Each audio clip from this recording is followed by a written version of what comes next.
I had a dream the other night. I walked out of the city to a forest, and the streets were neatly paved with bicycle paths, and there were trash cans every 50 feet, and trash every 10. And there was a raccoon. She came right up to me. She had a few little baby raccoons following her. It was so cute. I wish I had my camera. And she spoke to me, and she said, "Thank you. Thank you for not buying furs. I know you humans are pretty smart. You've got to be able to figure out a way to keep yourselves warm without killing me." And I said, "You know, they don't do it for warmth. They do it for fashion. They do it for power." And she said, "I know, but thank you anyway." And then I walked a little further, and there was a stray cat, and she still had her little neon collar on with a little bell. And she walked a few feet, and she stretched her front paws. Oh, she looked so adorable. And then she walked right up to me, and she said, "Thank you." And I said, "For what?" And then she looked at me for a moment, and her little ears were sticking straight up. And she said, "In some countries, I'm considered a delicacy." And I said, how do you know of these things?" And she said, "When somebody eats one of you, word gets around." And then she just looked at me for another moment, and then she said, "And in some countries, the cow is sacred. Wouldn't they love to see how you humans prepare them for slaughter, how you hang them upside down so their still beating hearts will drain out all the blood for you?"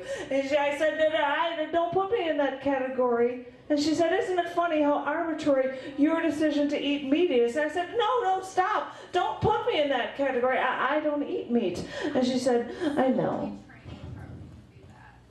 And then I walked deeper in the forest, managed to get away from the picnic tables and the outhouses that lined the forest edges. The roaring cars gave way to the rustling of tree branches, the crackling of falling leaves under my step. When the wind tunneled through, the wind whistled and sang as it flew past the bark and leaves.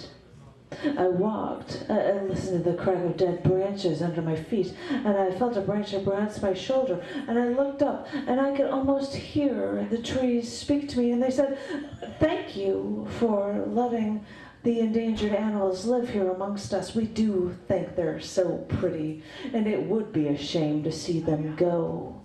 And thank you for recycling paper, because you're saving us for just a little while longer. We've been on this planet for so long, embedded in the earth. We do have souls, you know. We cling with our roots. We don't want to let go." And I said, I don't do much. I don't do enough." And they said, "We know, but we'll take what we can get." And then I woke up in a sweat. So tell me, Bob Dole, so tell me Newt Gingrich, so tell me Pat Buchanan, so tell me Jesse Helms, so tell me Barack Obama, so tell me Jane Sibelius. If you woke up from that dream, would you be in a sweat too? I mean, do you even know why we should save the rainforest? Oh, preserve the delicate balance. Just tear the whole forest down. What difference does it make? Put in some orange groves, or concentrate orange juice could be a little bit cheaper. Did you know that medical researchers have a very, very hard time trying to come up with synthetic cures for diseases all on their own? It first helps if they could actually find that substance in nature, and a tree in a rainforest with a cure might be the only one of its species, or one like it might be 2 miles away from it instead of right next to it. I wonder how many cures we've destroyed to plant more orange groves. Serves us right. You know, my motives aren't selfless. I know these things are worthwhile in my life. I'd like to find a cure to these diseases before I die of them. And I'm not just a vegetarian because I think it's wrong to kill an animal unless I have to. I also know the excess protein pulls the calcium away from my bones and gives me osteoporosis. And the excess fat gives me heart attacks. And I know that we could be feeding 10 times more people with the same resources used for meat production.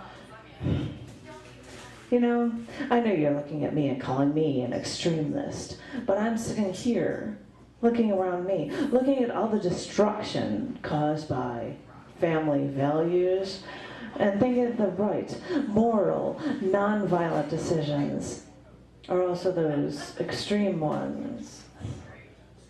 Everything is linked here. We destroy our animals so that we can be wasteful and violent. We destroy our plants. We destroy our earth. We're even destroying our air. We wreak havoc on our soil and the atmosphere. We dump our wastes into our lakes. We pump aerosol cans and exhaust pipes. And you tell me I'm extreme.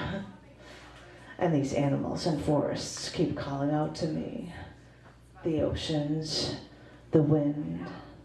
And I'm beginning to think that we just keep doing it because we don't know how to stop. And deep inside we feel all the pain of all that we've killed. And we try to control it by popping chemical-filled painkillers.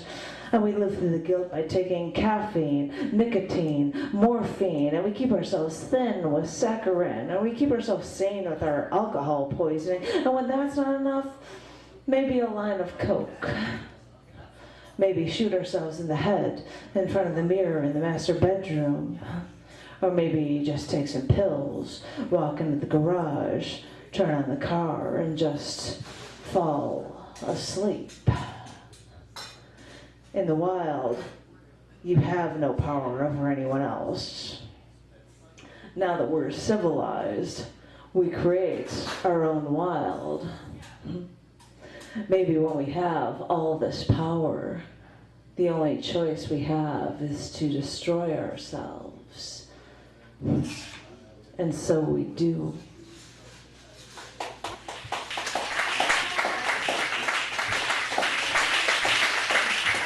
Thank you.